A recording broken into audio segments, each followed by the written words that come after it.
这里是北京的中国人民革命军事博物馆，是59年北京建的10大建筑之一。这也是时隔30多年再一次来到军事博物馆，因为很多网友让我来拍一拍军事博物馆。参观是免费的，需要提前1天预约。拍军事博物馆其实不是很容易，因为里面展品太多，很多精彩的内容基本是不能够播出来的。现在进入军事博物馆，这个是入门的大厅。目前军事博物馆可以参观的有3层，每一层的展品都非常丰富。我们先进入1层最大的场地。参观军博可以带包，可以拍照录像，但是不能带自拍杆、三脚架和专用的摄影设备，这些东西需要寄存。进入1层的场地，首先看到很多巨大的飞机，这个是最醒目的中国造的一个轰炸机。这里允许拍照，主要也是因为这些武器大部分已经退役了。这个轰炸机大概长和宽都30多米。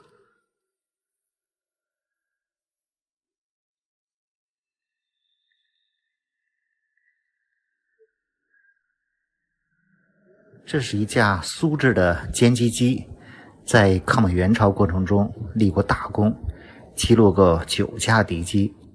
抗美援朝，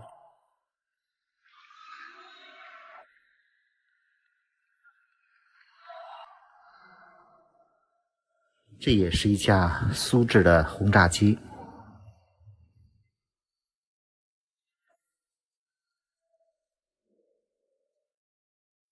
这个最高的是东风2号导弹。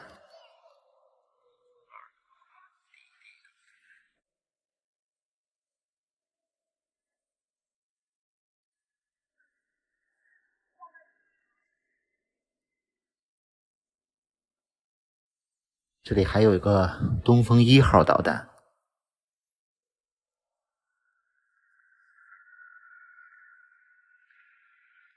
强击机。来军事博物馆，除了一部分军事爱好者之外，很多都是家长带着小孩来的。这是一架中国造的歼击机。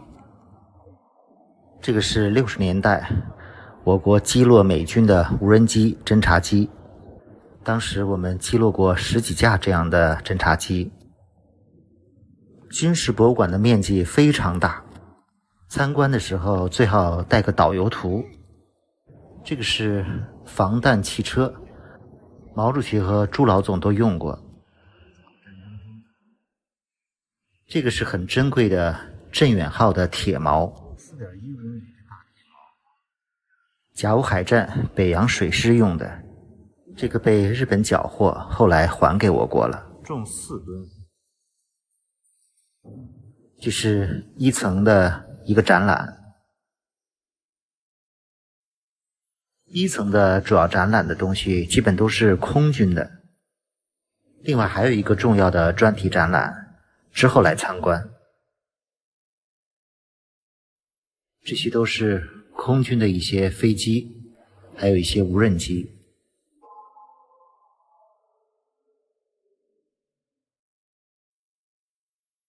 我们现在先来到负1层。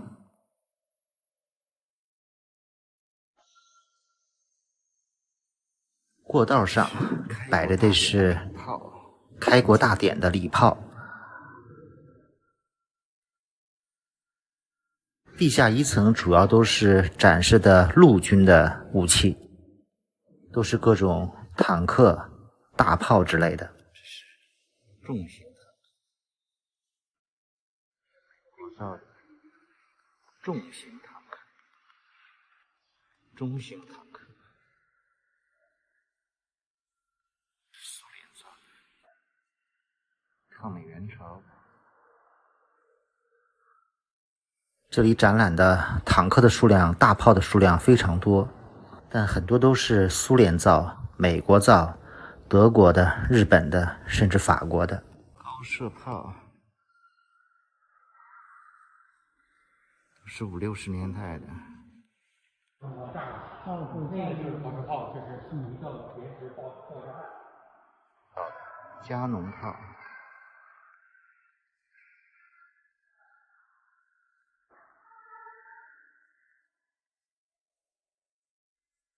72号的地空导弹，美国造的弹炮。这是地下一层最重要的一个展品。日本缴获的，这应该算是从日本缴获的战利品，但是也是我军的第一辆坦克。解放战争时立过大功，开过大典，也出现过。美国造的水陆两用坦克。地下一层除了场地中间的一些展品，还有展厅。这是陆军的重武器展厅，坦克、火炮、装甲车。火力范围，看着啊，坦克5公里，迫击炮10公里，榴弹炮40公里，火箭炮90公里，主战坦克，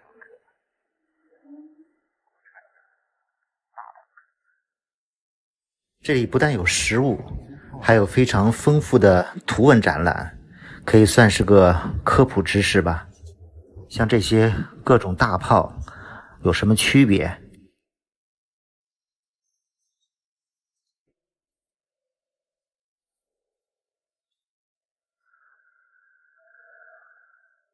这是另一个展厅，也是陆军的装备，是陆军的航空兵武器装备。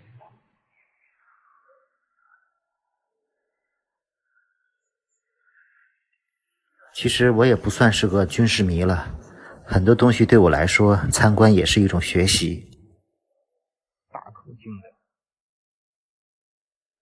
机枪、冲锋枪，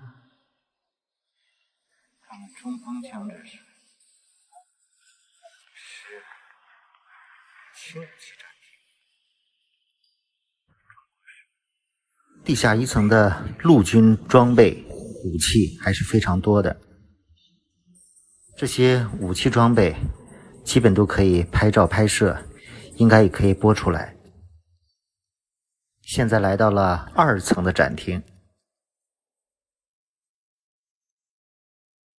这是从2层望向1层大厅的各种大飞机。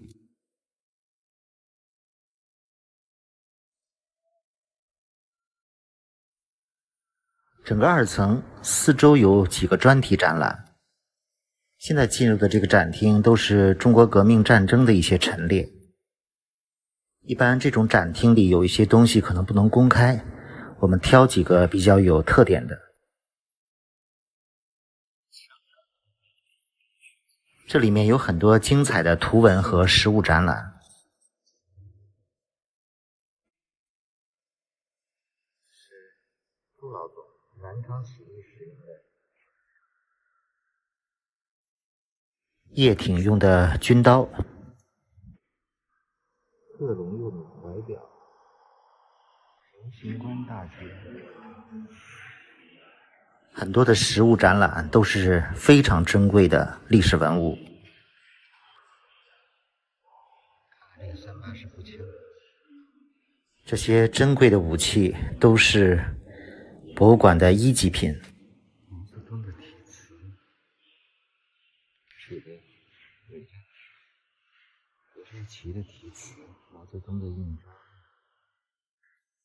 这些图片真的是太珍贵了，在国博都看不到。2楼除了这个革命陈列之外，主要展览的都是海军的装备。这是一艘航空母舰的模型。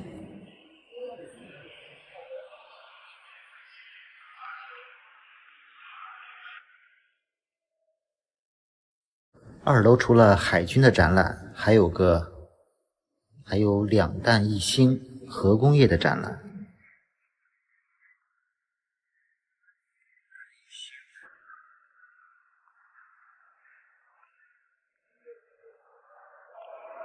现在又回到了1层，1层还有一个非常重要的展览，我觉得非常值得一看。1层这个是建党100周年的一个革命陈列展，本来想单独做一期，但都删除了。这是朱老总用的手枪，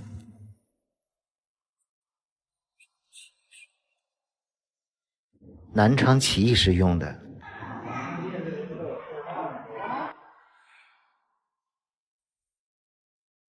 这是叶挺用过的指挥刀，也是非常珍贵的。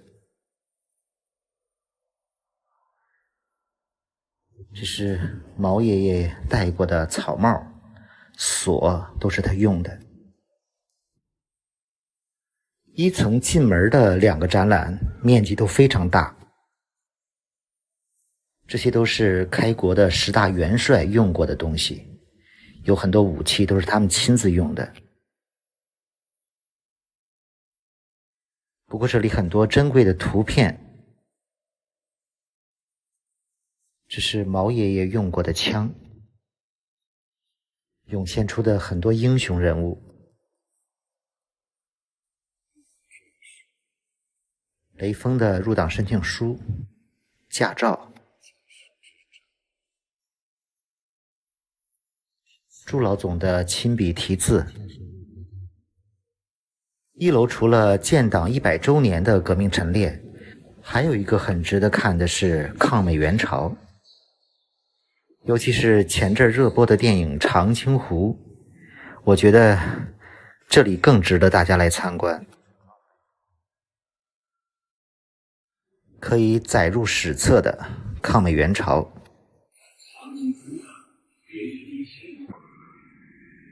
这里有非常丰富的长津湖战役的图片和文物展览。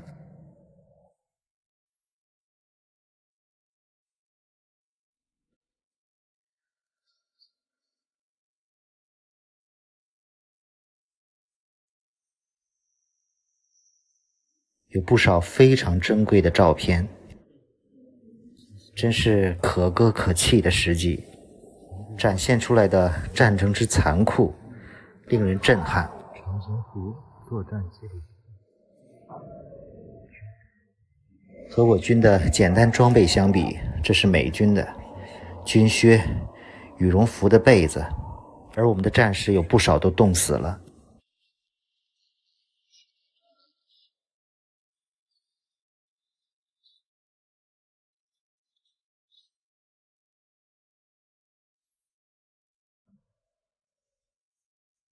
能够看到这些珍贵的图文展览，对现在的人来说也是一种幸运。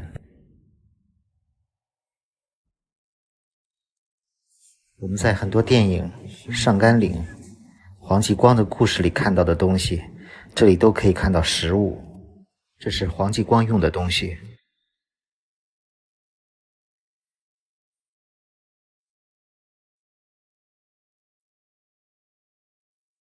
这里的照片实在是太丰富了。这是抗美援朝保家卫国后方的人员，当时可以说是激发了全中国人民的爱国热情。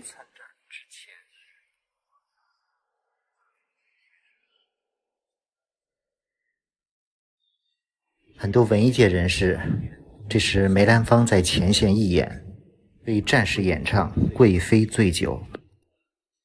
这是越剧名家常香玉义演，捐了一架飞机。看完这些展览，真的是内心久久不能平静，太震撼了。有机会一定来参观一下这个军事博物馆吧。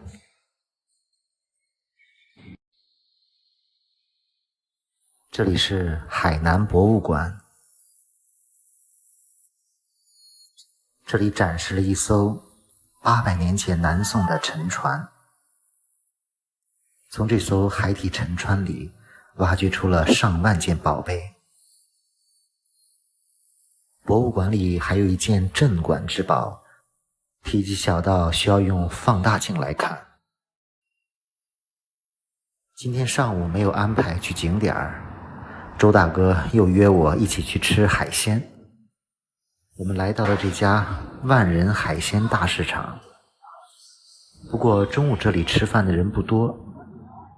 我们3个人点了个团购的海鲜套餐，又是周大哥请客，他说这个团购给他省了不少钱，本来要花1000块钱的，结果只花了350。心里很感谢周大哥，又当导游又做东道主。周大哥和谭大哥也都非常喜欢旅游，而且都喜欢健身运动，都算是个老帅哥，在海口过着非常舒服的退休生活。可是我不太好意思拍他们俩。现在到了海南博物馆，进去参观一下。海南博物馆算是个4A 景区，对公众是免费开放的，现场预约就可以。这是1层的大厅。目前博物馆有3个基本陈列展、2个专题展和4个非遗。主要看的是3个基本陈列：南明范科、方外封疆和仙凡之间。首先参观1层的南明范科，这是一个南海海洋文明陈列，尤其是看一看这里挖掘出的800年的南海沉船，以及沉船里的1万多件文物。这艘沉船叫华光礁1号，是1996年在西沙群岛的华光礁附近发现的。这里展示的海底的沉船船板。在发现沉船10多年之后，2007年、08年开始大规模的挖掘这艘沉船。其实在西沙群岛的华光礁附近发现过几艘沉船，不过只有这艘华光礁1号保存相对完整。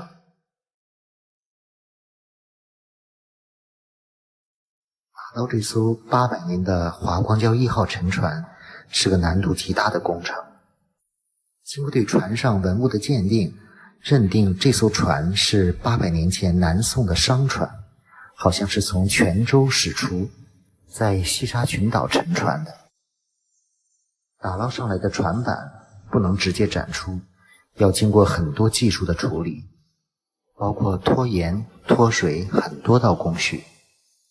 里面的实验室里就是经过处理的船板，总量是511块。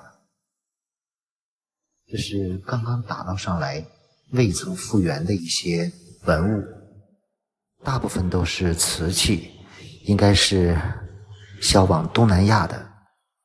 除了瓷器，也有一些陶器和其他的东西。这是修复完整后的一些瓷器，有盆儿、碗儿、盘儿、罐儿、盒儿。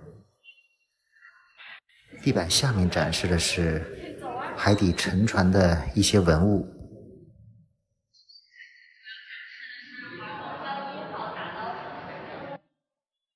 展厅里除了大部分是南宋时期的文物之外，还有一些其他朝代的。在西沙群岛的华光礁附近，还至少发现过其他2艘沉船。有一些是明清时候的铜器、石器。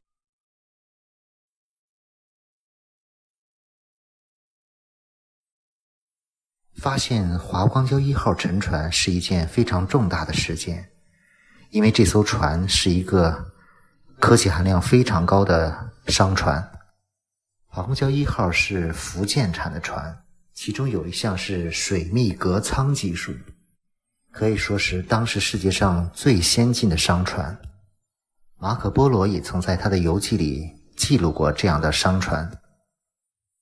这里还展示着其他一些文物，包括一些航海的记录和地图，说明中国自古以来就在这里。一楼展厅还有一些沿海渔民的生产生活状况。现在来到了2楼的陈列馆。2楼主要是方外封疆，也是海南历史陈列。这里的展厅全方位地展示了海南的历史发展变化，还有人员变迁，有很多丰富的图文资料，几乎展示了海南岛从40多万年前的史前时代，一直到民国时期的漫长历史变化。这是新石器时代的。到2楼主要来看的是这里的镇馆之宝。史书上记载，海南岛是公元前100多年前正式划入中国的汉朝版图，而这里展出的一个实物更加充分证明了这一点。这是一枚叫朱炉直盔的官印，这是1980几年在海南乐东县发现的。这是一枚银制的官印，体积很小，上面有一条小蛇，小到只能通过放大镜来看清。朱炉是县的名称，直盔代表着爵位，用以册封有功的大臣。这枚印章就是朝廷赐给当地的守官的，这上面就是印章的4个字：朱炉直盔。没想到吧，这枚小小的印章就是价值连城的海南博物馆的镇馆之宝。再来看看2楼博物馆其他的展品，这些是汉朝的一些铜器，有像锅一样的，这是一些汉朝的陶器，这是瓷器。鉴真和尚第5次东渡日本时，也因为迷失方向，流落到海南的三亚。在博物馆的历史陈列里，有大幅的篇幅展示了一些贬官文化。海南有很多被流放、降职、发配到海南的一些非常棒的官员，包括苏东坡、武功祠立的5位大臣，还有邱俊、海瑞，这些都是历史上的风云人物。直到目前，海口市还有很多这几位历史名人的一些古迹，包括武功祠、海瑞墓、邱俊的故居和邱俊墓。我准备找一天时间，把这几个地方实地参观一下。博物馆里还有一些明清和现代，包括民国时期的一些文物展览，还有不少照片，有下南洋的，还有外国人拍的当时海南人的照片。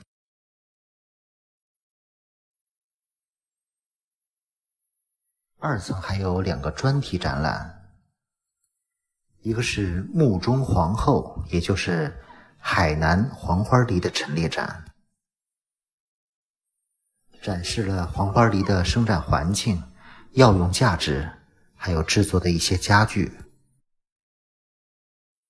这个是黄花梨做的椅子全部拆解下来的样子。这个是海南沉香陈列，也叫香中魁首。3楼展厅展示的是仙凡之间，通过各种文物和史料的展示，带领观众纵观整个海南岛，既能领略本土文化的厚重，还能了解很多移民文化，包括水上生活和陆地生活。这是整个海南风情系列的展览，包括在海南居住的黎族、苗族，还有回族。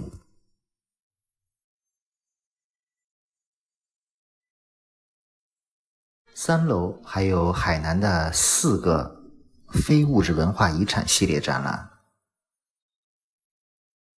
可以在这个展览中用短短的时间了解整个海南的文化。海南建省时间并不长，是从1988年开始的。经过30年的努力，海南省可以说发生了翻天覆地的变化。很多人来海南旅游，甚至只用1周时间，可能也只够在三亚度个假的时间吧。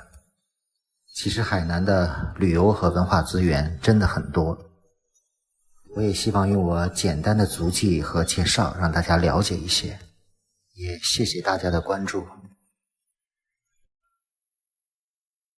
今天的天气真好，带大家去一个地方，是奥林匹克塔。看多蓝的天！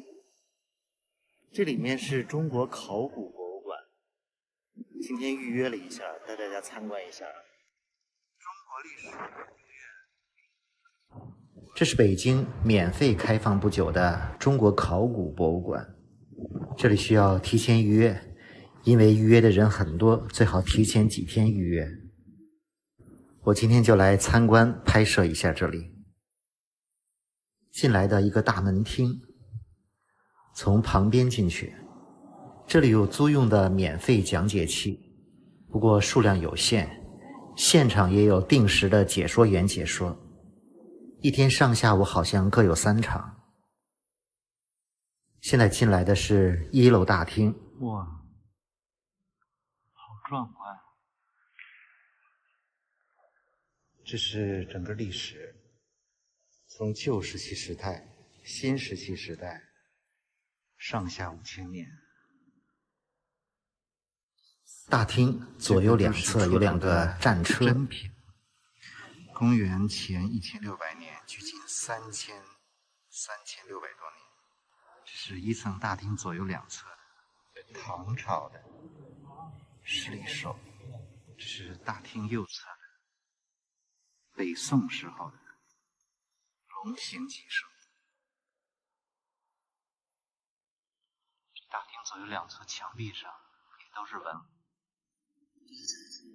这个就是现场的解说员。在参观之前，最好听他的解说，了解一下这里重点的文物。接下来呢，我将在这里介绍1层和2层的重点区域和重点文物。首先呢，是一条历史大道，它是以时间轴的形式展示了我国历史上的重要时间节点和重大历史事件。它是从距今800万年前的大马古河为起点，一直延续到党的20大的召开。直道的两侧是2辆小白马蹄，寓意着历史的车轮滚滚向前。我们就可以沿着右手一侧的扶梯，扶梯的右手一边呢。整个博物馆是以历史中国鼎铸文明为主题，展示了中国历史研究院珍藏的文物精品和文献精华。现在去2层。这都是从河南、内蒙。博物馆有4层，分为5个专题展览：文明起源、宅自中国、大国一统、合荣万方和民族觉醒。来看一下2楼，2楼展厅。文明起源，进门的一个展品。2楼入口，大口陶尊，公元前4000多年，距今6000年。玄宗。2楼有远古寻踪和文明曙光2个板块，这是2楼的，这都是距今24000年石器，看着像一个土喀拉块，实际上是个石器。这都是旧石器时代，距今2万多年前的东西。26000年，开始从旧石器向新石器过渡。穿过了一段时光隧道，进入了新石器，陶器为主。新石器，这个是距今8000年的一个陶罐，彩陶，这都距今6000多年了。这是公元前4500年，山东出土的，这都公元前4000多年。些是陶做的人面。进入新石器时代，社会出现了文明曙光，有些石器、陶器、玉器已经非常精美了。这个是公元前5000年陶做的人面像，这是一个陶器，陶器，这是公元前4300年一个陶器。出书文字陶，这是匾额。这些陶器上已经出现了文字符号。这都是新石器，距今至少4、5千年前。去3层，现在前往3层。3层有一个比较重要的展览——宅兹中国。知道这是什么意思吗？这是中国的次子遗址构造的这些讲解员也准时出现在了3层展厅，会简单做一个介绍。推测它可能是一位邓国女子的嫁妆。这个宅兹中国也是最早中国的由来。宅兹是建筑于天下的中心。宅兹中国，中国的由来。这是一段铭文上的字。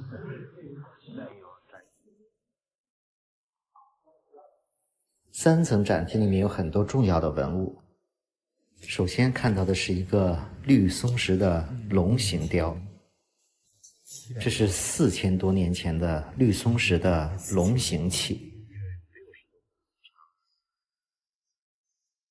长度有60多公分。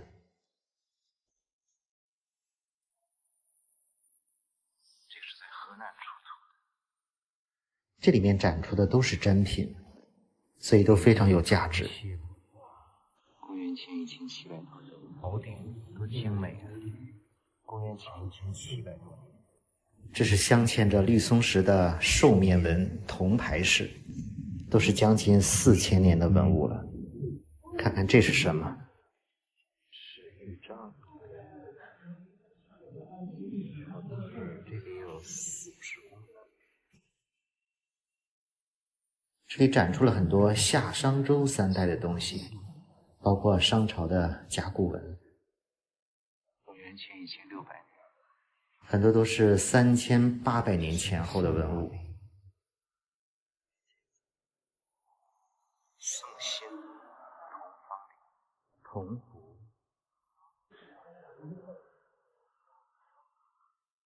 一定要多看一看单独展出的东西，都算是镇馆之宝。这个是铜锡尊，博物馆门前的那个雕塑。这都是陶做的。整个3楼也分为建中立级、青铜时代和礼乐大成3大板块。这是公元前700多年。还可以互动一下，敲一敲编钟。 4楼，现在去4楼看一看。华，中华的华。 4楼主要是大国一统的专题。首先进去之后可以看到的是清代的珍贵图集《乾隆内府舆图》。那么看完《乾隆内府舆图》之后呢，我们可以就看到很多古代都城考古出土的一些文物。其实我们是想从不同考古的视角来向大家讲述大国一统。听了讲解员的简单介绍，开始参观4楼。隋唐洛阳城，可以看到好几个古城的图。 这面都是建立都城，都有中轴线，一些都城相似的地方一脉相承。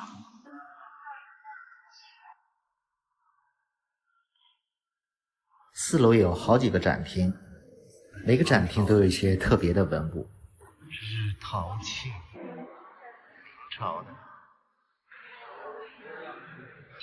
白底黑花龙凤纹，这个也是重要的文物。电子分书。 4楼有不少展品是可以手动互动的。是从哪儿翻呢？哦，从这儿翻。哦，这真的呀？嗨。哦，纸是真的。这是清朝的，可以看到很多珍贵的文物，像这个这是唐朝的纸，唐朝的纸竟然保存到现在。唐朝的纸竟然保存下来了。汉朝、西汉、玉石，这是近代的。前面是近代的民族觉醒展览，有很多特别的文物。这梁启超写的信，张之洞奏折这字，光绪批的吗？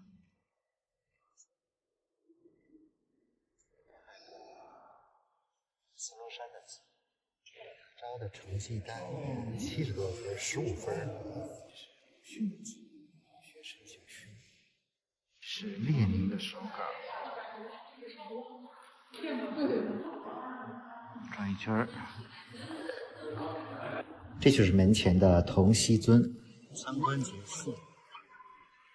这是主展馆。这个中国考古博物馆就在奥林匹克公园地铁站旁边，周边的旅游资源也非常多，以后有机会来这里可以看一看。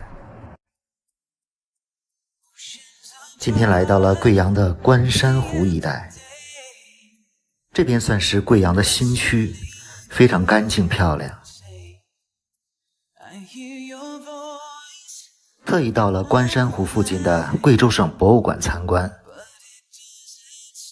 除了看到这里的镇馆之宝外，还有幸遇到了这里的一个特展《清平乐》。晚餐在金融城这里吃了酸汤鱼，还欣赏了这里的夜景。贵阳真是一座让人刮目相看的城市。经常说贵阳天无3日晴，确实这里比较难遇到大晴天。一般去旅游，在大城市都会去参观当地的博物馆，今天就去贵州省博物馆参观一下。贵州省博物馆这算是个新馆，在关山湖区。没想到这个博物馆的外形非常现代，和旁边的金融街的现代建筑融合在一起。博物馆对公众开放，而且是免费的，只要现场预约就可以。现在跟着我去博物馆参观一下，看看有什么好东西。这是博物馆的大堂，非常通透，大概有4、5层高。我们先去1楼展厅，民族贵州。1楼展厅的主题是多彩贵州，贵州是个多民族的省份。大屏幕的全息影像，18个民族。贵州生活着18个民族，每个民族都保留着非常传统的习俗，所以显得丰富多彩，这在全国范围内都是少见的。1楼展示了几个主要少数民族的历史、文化传统和生活习性。竹编。我个人感觉，贵州各民族的生活习性和传统，其实不用来博物馆，直接去乡村、田野、村庄，都可以生动地感受到。可能在很多其他地方，这些生活习性、传统文化都逐渐地被摒弃了、遗忘了、消失了，但是在贵州不一样，一直保留并且传承下来。这是2楼的展厅，非常大型的服饰、头饰、装饰品的展示，尤其是这些银饰品，真的非常精美。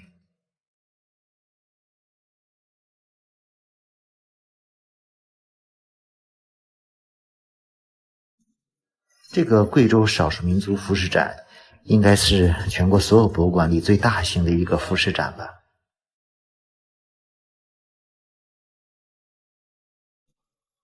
有很多大幅的照片，都是摄影师在当地拍摄的。这些劳动者的微笑非常美。精美的银饰，很多影像资料展示了当地的盛大节日。贵州是个真正的歌舞之乡，农间地头到处都有人能歌善舞。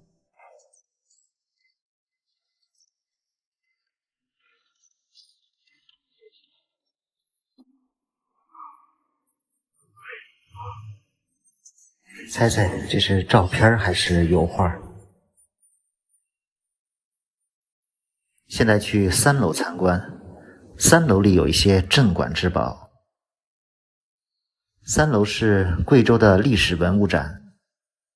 贵州的恐龙，1亿8千万年前在平坝，这是鳍龙类的，这叫康氏雕甲龟龙。3楼的展览从远古的古生王国开始，夜郎自大的故事，重点展示了秦汉以来的一些文物。贵州虽然在古代比较遥远偏僻，但还是挖掘出不少的文物。这一件就是博物馆的镇馆之宝之一，放在了展厅的正中央。东汉的铜车马，金凤冠，这个明朝的金凤冠也是博物馆另外的镇馆之宝。我曾经在故宫博物院里看到类似的金凤冠。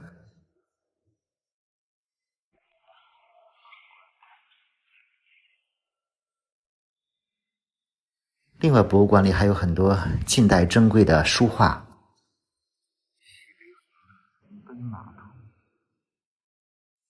有不少是徐悲鸿的画作，齐白石的，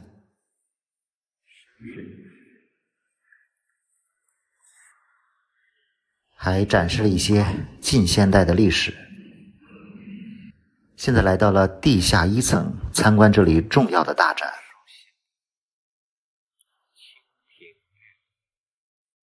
这个展览是《清平乐》，主要展示的是宋朝的名臣，也是大书法家韩琦的真笔书信。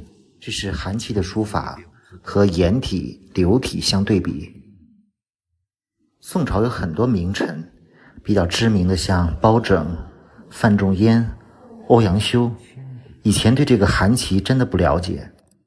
这里展出的是韩琦的2幅书信名帖，一个是信速帖，是韩信写给欧阳修的，还有一个是寻日帖，不知道写给谁的。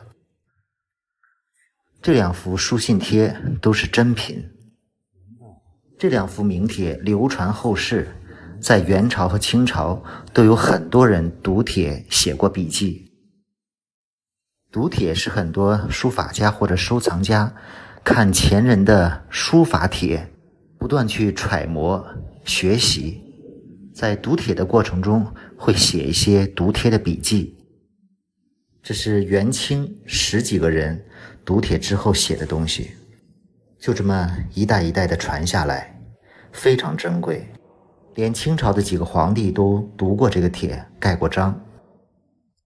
韩琦的这2幅书信帖也是中国第2批禁止出国展览的珍贵历史文物，在贵州博物馆展出，这也是最后一次。这里还第一次展出了乾隆的书法真迹。除了韩琦的书法帖，这里还有宋朝的其他一些历史展览，有一些欧阳修的，还有一些珍贵的历史书籍。他的这个人物呢，现在从博物馆出来了。博物馆的旁边是贵州图书馆，再往东就是金融街了。来关山湖一带一定要去的是关山湖公园。关山湖公园就在博物馆旁边不远的地方。观山湖公园面积不小，到里面沿湖走一走。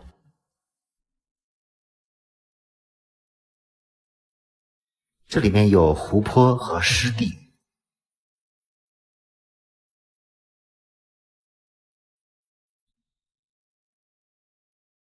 今天天气有点阴天，否则会更漂亮。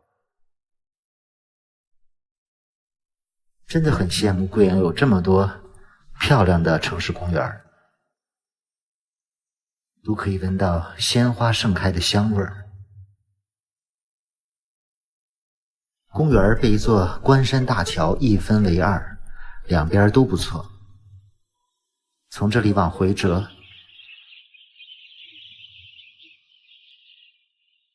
关山湖四周都有非常多的居民区，居住环境真不错。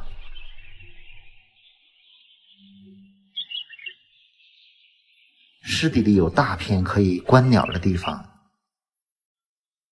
到处都能听到鸟叫。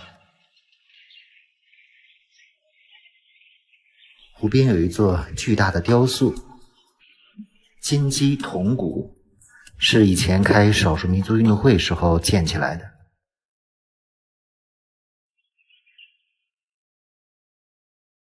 感觉这里可以和北京的奥林匹克森林公园媲美了。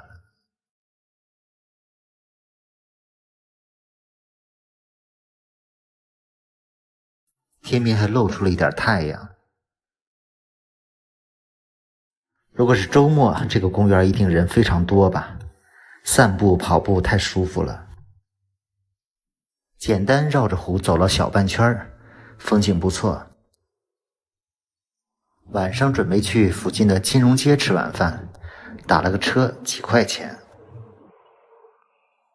这边就是贵阳的金融街，高楼林立，非常现代，感觉这里比北京的通州建的都好。在网上团购的晚餐，尝一尝酸汤鱼。我之前以为酸汤鱼比较辣，不能吃，没想到可以是不辣的。一个人点了一个双人套餐，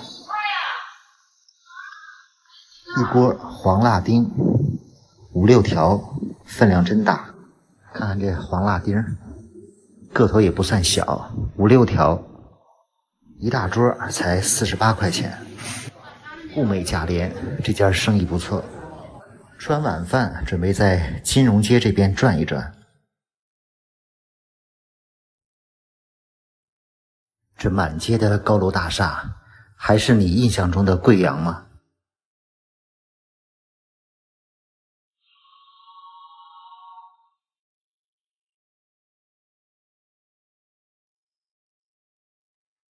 欣赏一下贵阳金融街的夜景。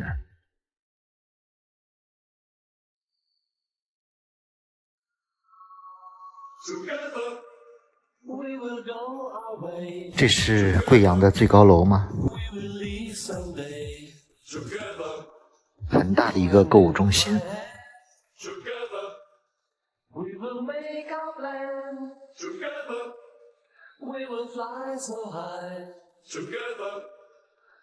从这里看，简直就是世界级的城市。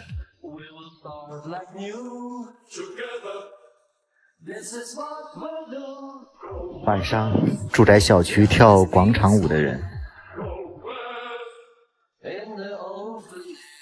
一座幸福的城市。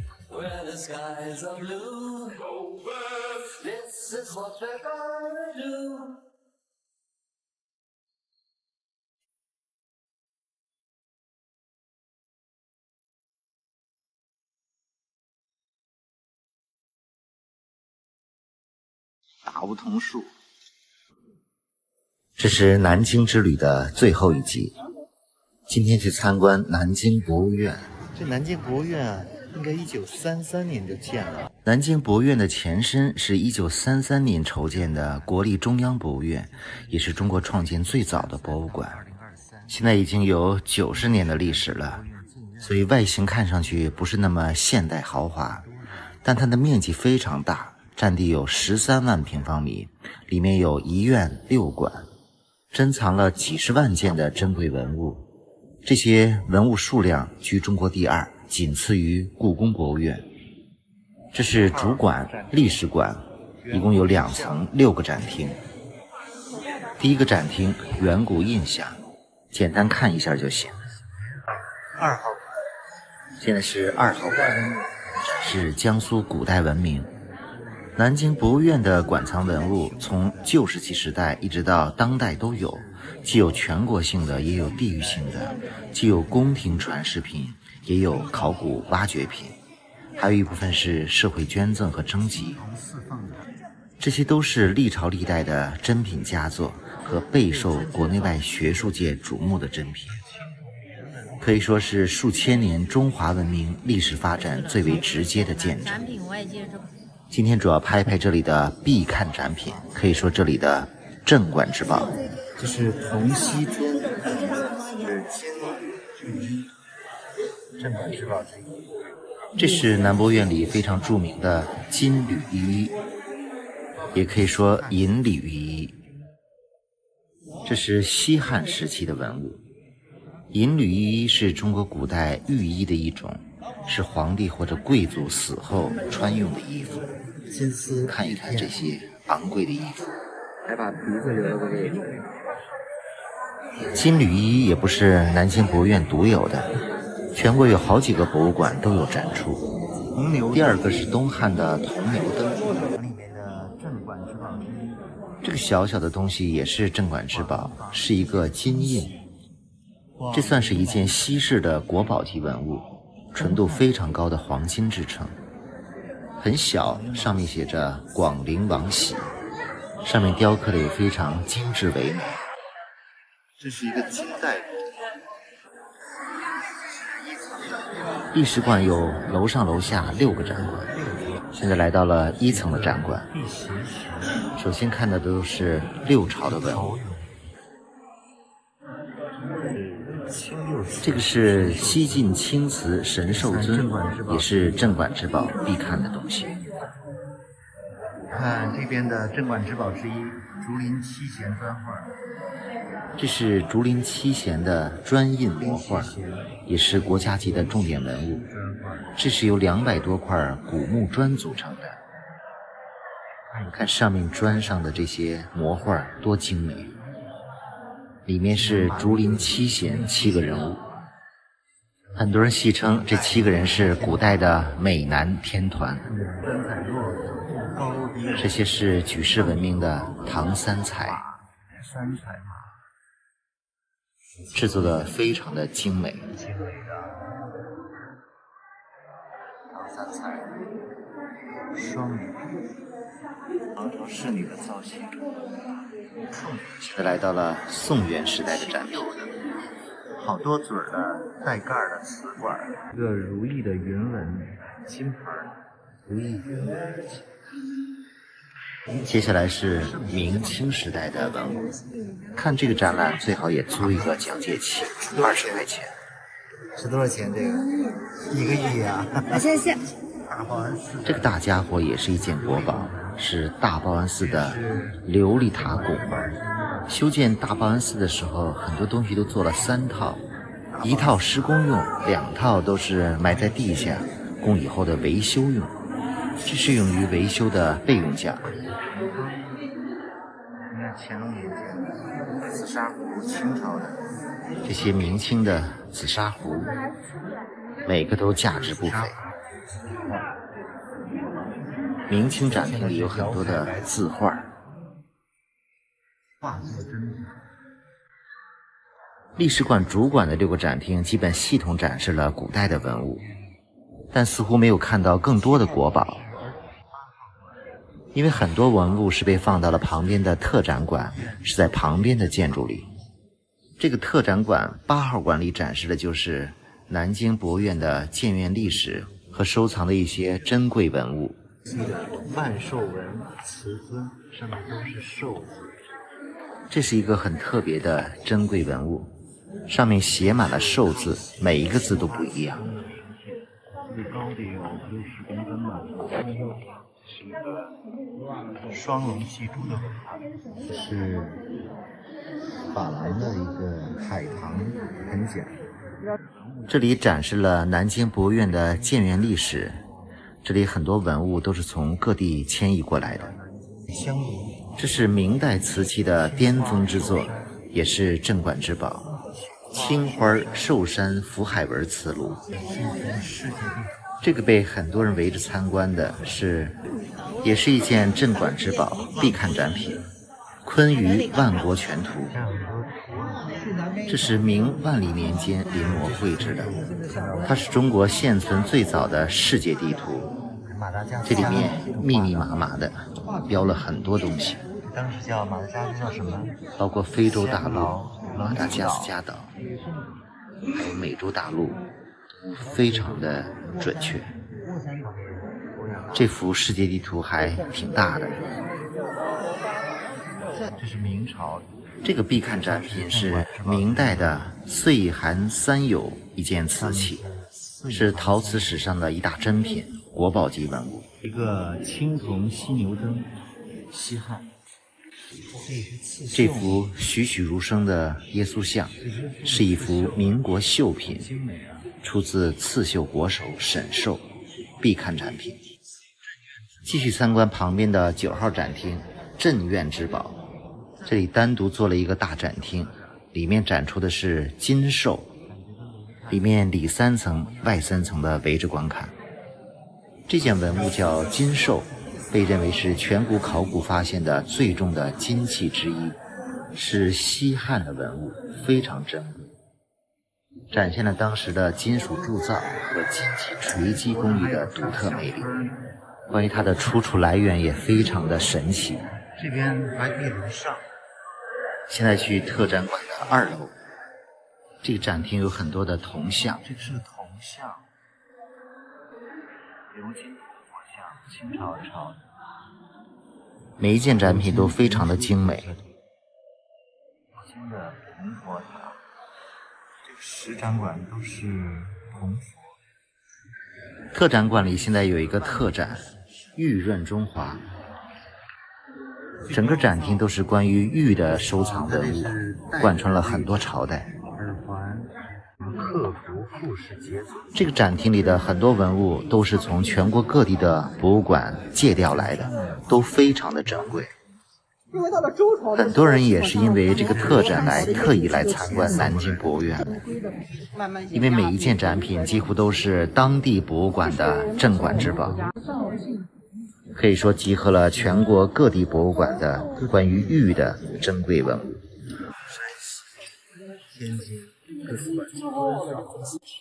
有些玉件体积不大，但非常精美。双身兽脸纹，战国晚期，是一个神兽纹，战国晚期的贡品哈，玉制就是一件，多的就一件这个东西。这个制作很精美，是吧？对，也就出土也就出一件。这个展览吸引了很多喜欢参观博物馆的游客，他们甚至是千里迢迢从外地赶过来的。确实是太精美了。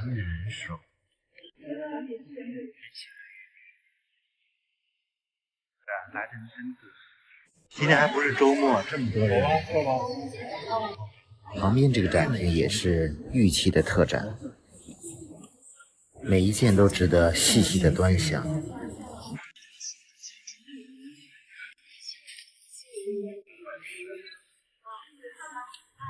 这个是金，其中也有南京博物院的镇馆之宝金蝉玉叶。的镇馆之宝之一了。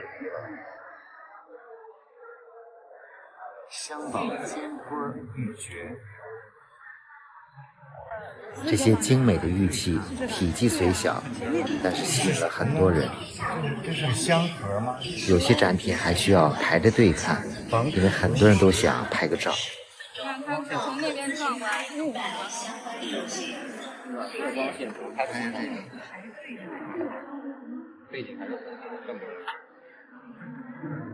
这是仿古芙蓉石，什么藩篱吗？藩篱尔盖福。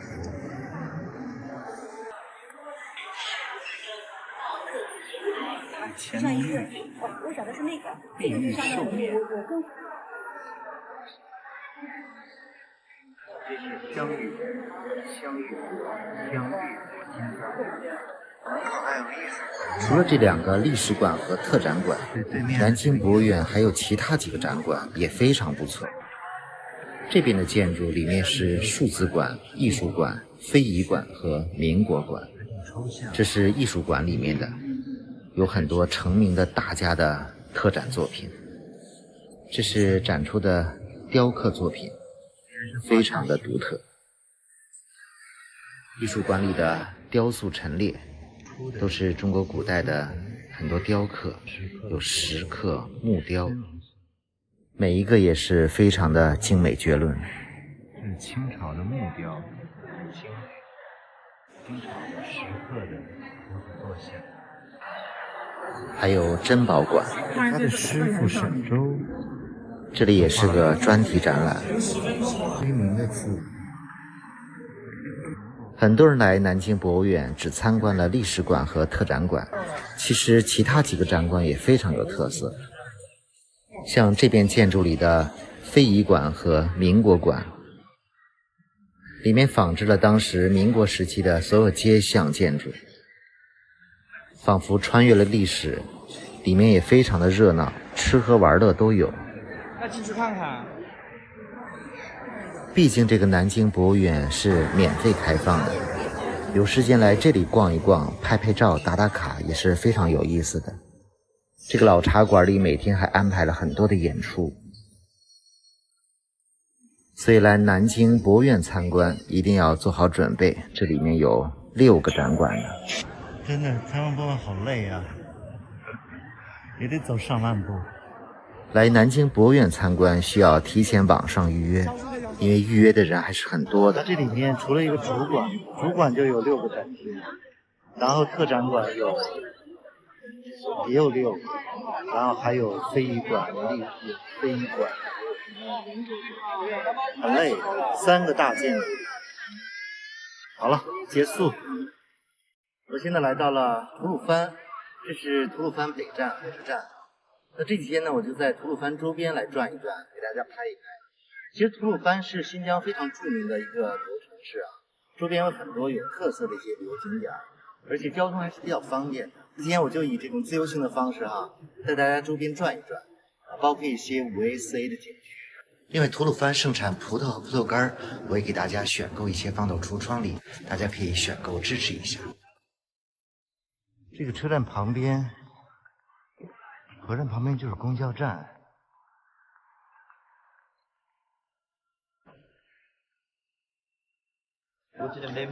火车站门口的公交车去市区的，这个北站还不是市区啊，离市区大概有10几公里。市区应该有博物馆，先去看一眼。师傅，这车也到博物馆吧？好，谢谢。这个车站门口有很多这种拉活的，其实也不贵。打车去市区、去葡萄沟什么的都20、30吧。这个公交车先去市区5块钱，我先去博物馆，主要是。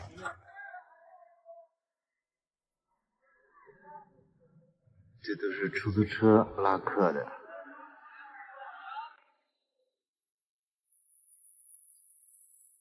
这个是经过了坎儿井景区。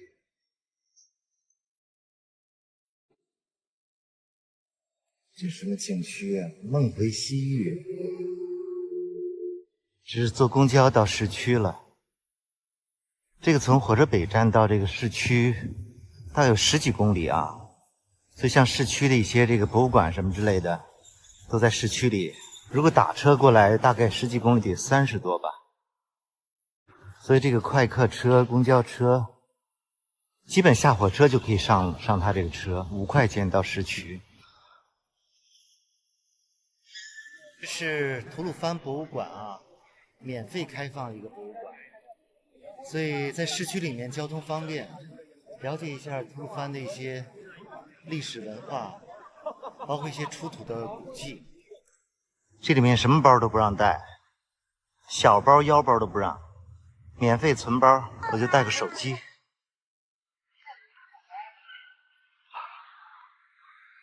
单看一下吧。这个是通史陈列馆，丝绸明珠吐鲁番。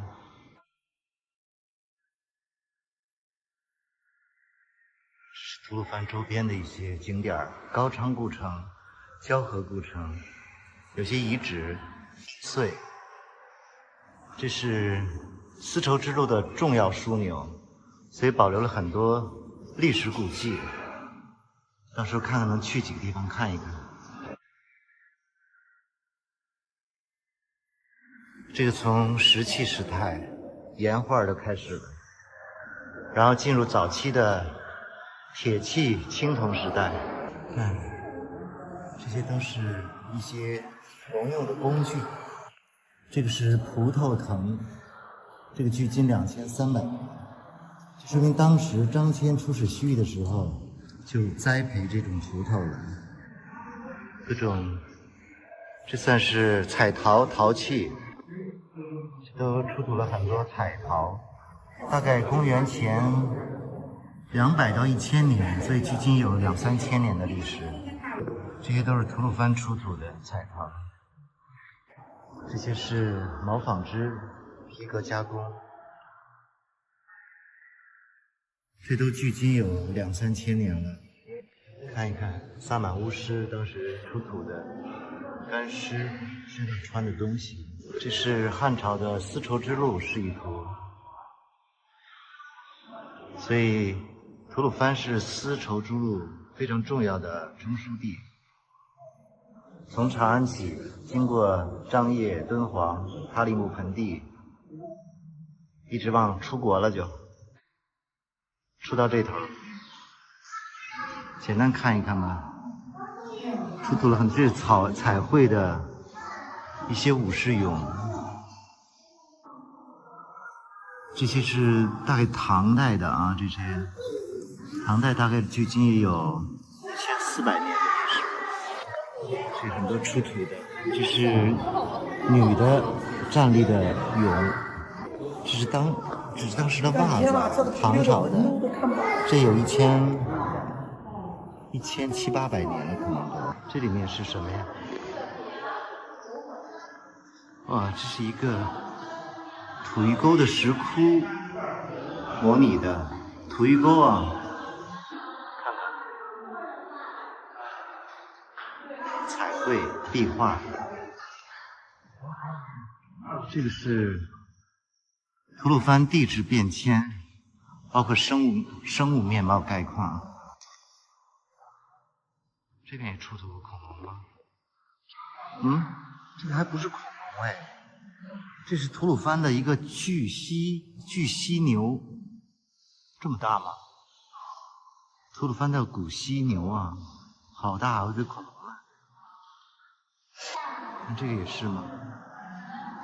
这是象啊，这是板齿象，不看还真不知道。你看这个是板齿象。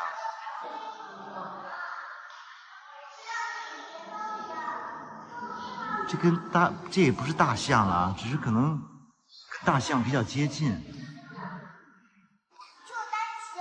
有些古生物是绝迹了，有些出土的化石复原的，这些很多都是上亿年前的啊，上亿年前的巨物。这里面是文书陈列厅，这是文书陈列厅，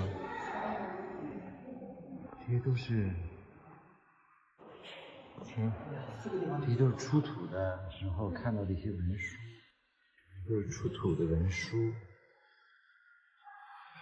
这应该都是高昌时期的，大概距今有1700、800年历史了。看看当时这字，很多都是文书馆。这个是2层，2层有3个馆。现在来到了3楼的展馆。3楼是一个干尸陈列啊，这吐鲁番出土的干尸随葬品，简单看一下吧。这是环山下面的，这是苏西贝出土的，在这个环山的腹地出土的这些像弓箭，远远的看一眼吧，这应该也是一具干尸。这是出土的地方，这是张明吗？这个字念两个人的合葬。这是一尊男性的干尸，这体长好长啊！胆子大的看一眼吧，胆子大的看。其实到博物馆能大概了解一个大概，历史啊、人文呐、出土文物啊。这是1层，有一些文创产品，还可以免费盖章。这个算1层啊，这里面有一个专题展，近期的文物考古新发现，吐鲁番整个的文物资源状况。看看地图，这吐鲁番周边的文物估计在新疆来说可以说是最多的了吧。这是吐鲁番的文物考古工作，早期很多都是外国探险家，一些照片。高昌古城，这是外国探险家在新疆、甘肃的考察考古加上盗掘。新中国从50年代开始进行了考古挖掘，分别有这个土鱼沟石窟，土鱼沟有很多的石窟壁画，非常多。这边的自然风貌也比较奇特，里面有很多的洞窟，洞窟里的壁画，这都是唐朝的所以这个土鱼沟石窟考古发现了很多东西。这是另一处西旁遗址，木器陶器、木，这都应该算唐朝的这个是个陶器、陶罐儿，这都是当时外国人到这探险拍照。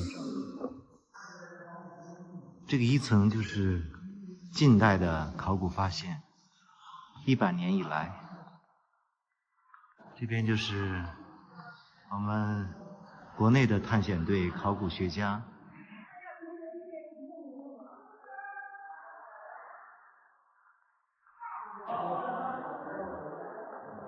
博物馆就参观完了，里面不让带包，我们前往下一站，锄头沟。